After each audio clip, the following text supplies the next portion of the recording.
अऊज़ु बिल्लाहि मिनश्शैतानिर्रजीम बिस्मिल्लाहिर्रहमानिर्रहीम अल्लाहुम्मा सल्लि अला मुहम्मद व आले मुहम्मद। मोमिनीन कराम, आज हम जिक्र करेंगे कि वो असबाब वजूहात जिनकी वजह से हमारे माल और रिज़्क में कमी होना शुरू हो जाती है। हम रोज़मर्रा की ज़िंदगी में चंद चीज़ें ऐसी अंजाम देते हैं जिनकी तरफ हम मुतनब्बे नहीं होते, मुतवज्जे नहीं होते, लेकिन उनकी वजह से हमारे माल और रिज़्क में, घर में बरकत उठना शुरू हो जाती है। तो हमें इन चीज़ों का ख्याल रखना चाहिए। ये तमाम चीज़ें अहले बैत अलैहिमुस्सलाम के फरमान में मौजूद हैं। जो आसानी से मुराजा करना चाहते हैं, उर्दू किताब तहज़ीबुल इस्लाम से मुराजा कर सकते हैं। अरबी किताबें हदीस की बहुत सारी हैं जिनमें ये चीज़ें बारहा ज़िक्र की गई हैं। कौन सी चीज़ें हैं जिनकी वजह से माल और रिज़्क में कमी होना शुरू हो जाती है? उनमें से पहली यह है कि घर में मकड़ी का जाला हो। घर के अंदर जो मकड़ी जाला बनाती है घरों में, उसको ज़्यादा देर तक अगर आप रहने देंगे तो रिज़्क में कमी होना शुरू हो जाएगी। हमाम में पेशाब करना, हमाम से मुराद वो बाथरूम जहां आप नहाते हैं, अलहदा सेपरेट हमाम है, उसमें आप जाके नहाते हैं। नहाने के दौरान आप वहीं पेशाब करते हैं या अमूमी तौर पे उसको पेशाब करने के लिए इस्तेमाल कर लेते हैं बाथरूम को, तो उस वजह से भी रिस्क में कमी होना शुरू हो जाती है। हाँ, एक अटैच बात है, मसलन के उसमें आपका जो है एक ही बाथरूम में आपकी सीट लगी हुई है, वहाँ आप टॉयलेट यूज़ करते हैं और साथ आपका हमाम भी है, तो वहाँ आप सीट इस्तेमाल कर सकते हैं टॉयलेट वाली, इसमें कोई मसला नहीं है। लेकिन जो बाथरूम का एक सेपरेट हिस्सा होता है, बाथरूम शुमार होता है, उसमें आप पेशाब करेंगे तो ये रिस्क में कमी का बायस बनेगा। हालत जनाबत में खाना पीना, इंसान मुजनब है, जनाबत का गुस्ल उस पर वाजिब हुआ है, चाहे एहतलाम हुआ है या मुबाशरत की है, उसके बाद फ़ौरन वो कुछ खाए पिएगा तो उससे भी रिस्क में कमी आएगी। अगर वज़ू कर लें, हत्ता कि आप हाथ धो के कुलियाँ भी कर लें, फिर भी किराहत दूर हो जाएगी और इस चीज़ से आप बच सकते हैं। लेकिन फ़ौरन जनाबत के दौरान आप खाएँ पिएंगे तो रिस्क में कमी होगी। खड़े होकर कंघी करना, अमूमी तौर पे आजकल रिवाज बन गया है, शीशा ऊंचा होता है और सामने हम खड़े होकर कंघी करते हैं, इससे भी इज्तनाब करना चाहिए। ये छोटी छोटी चीज़ें हैं जिनकी वजह से हमारे माल और रिज़्क में बरकत उठना शुरू हो जाती है। इन चीज़ों का ख्याल रखना चाहिए। सफाई के बाद कूड़ा रहने देना, सफाई करती हैं ख़ुसूसन ख़वातीन जो घरों की, और वो कूड़ा वहीं घर में रहने देती हैं, ऐसा नहीं करना चाहिए। सफाई करके कूड़े को क्लोज़ करके कूड़े दान में और बाहर फेंक देना चाहिए। और कूड़ा दान घर में है जिसमें आप कूड़ा इकट्ठा करते हैं तो कोई हर्ज नहीं है, लेकिन घर के कोने में कूड़ा इकट्ठा नहीं होना चाहिए। और कोशिश करें कि कूड़ा दान का कूड़ा भी रात से पहले पहले आप बाहर फेंक दें जहां आप फेंकते हैं। झूठी कसम खाना, अक्सर लोगों की आदत होती है, बार बार बात बात में वो कस्में उठाते रहते हैं, तो इससे भी रिस्क में कमी होती है।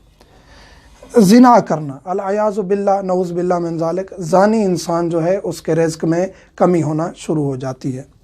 हिर्स करना, यानी अपने पास भी मौजूद है सब कुछ, लेकिन दूसरों का देख के बर्दाश्त ना करना और उसके पास इतना ज़्यादा क्यों है, यानी हिर्स मतलब लालच रखना, तो इससे भी रिस्क में कमी होती है। मगरिब और इशा के दरमियान सोना, ये पहले दौर में होता था कि मगरिब पढ़ ली जाती थी और फिर इशा से पहले वो जो है सो जाते थे, जिस तरह साबिक़ा अदवार थे, सहाबा असहाब जो है अहले बैत के, नबी के, या मसलन के उनके बाद कि मगरिब के वक्त जो है सब काम समेट दिए जाते थे। मगरिब पढ़ के खाना खा के फिर थोड़ा सा रेस्ट करके फिर नमाज इशा पढ़ी जाती थी, तो उस वजह से यानी वो बाज़ असहाब जो है या बाज़ लोग सो जाते थे। आजकल ऐसा नहीं है, और ख़ुसूसन हमारे मसलक में तो नमाज़ें मगरिब पढ़ ली और फ़ौरन इशा पढ़ ली, ये बात सादे की नहीं आती कि हम मगरिब और इशा के दरमियान सोएंगे। तो हमारे यानी तकरीबन आज के दौर में ये बात वैसे भी नहीं है कि हमारा इस वजह से रिस्क में कमी हो, मगरिब और इशा हम तकरीबन इकट्ठी पढ़ लेते हैं। झूठ बोलना, झूठ बोलना अमूमी तौर पे ये एक आदत बन गई है, बात बात पे झूठ बोलना, ये एक तो गुनाह कबीरा है और इसके साथ साथ रिस्क में भी कमी आती है। तलुए फजर से पहले सोना, ये अहम तरीन चीज़ है, अहम तरीन। इसके बारे में काफ़ी रिवायात, मुस्तनद रिवायात और ताकीद की गई है अहले बैत की तरफ से कि आप सुबह की नमाज जो ही पढ़ते हैं उसके बाद ताकीबात करें, जब तक सूरज तलू नहीं होता उस वक्त तक आपको नहीं सोना चाहिए। تو ہم جو نماز پڑھ کے فوراً اور تعقیبات کی نہ کی اور فوراً ہم سو گئے تو اس کی وجہ سے رزق میں کمی، کیونکہ وہی وقت ہوتا ہے نماز فجر کے بعد اور سورج طلوع ہونے سے پہلے، وہی وقت ہوتا ہے جب ہمارا رزق لکھا جاتا ہے اور تقسیم ہوتا ہے۔ اگر ہم سو رہے ہوں گے تو وہ رزق ہمارے حصے میں نہیں آئے گا۔ گانے سننا، موسیقی سننا، وہ راگ سننا، گانے کے اوپر، موسیقی کے اوپر انشاءاللہ اسپیشل ایک ہم ویڈیو بنانے لگے ہیں جلد ہی کہ کون سی موسیقی حرام ہے اور اس کی کیا صورتحال ہے، تفصیلی ہم ذکر کریں گے۔ گانے سننا بھی رزق میں کمی کا باعث بنتا ہے۔ رات کے سوالی کو لوٹانا، رات کو اگر آپ کے پاس کوئی سوالی آ گیا ہے اللہ کے نام پہ، اس نے کھانا مانگا ہے، پیسے مانگے، اس کو آپ نے خالی لوٹایا ہے تو یہ بھی آپ کے رزق میں کمی کا باعث بنے گا۔ فضول خرچی کرنا، فضول خرچی تو آٹومیٹکلی ہر انسان کے ذہن میں بھی آ جائے گا کہ فضول خرچی کی ہے تو رزق میں کمی ہو جائے گی۔ فضول خرچی نہیں کرنی چاہیے، اعتدال پسندی پہ چلنا چاہیے۔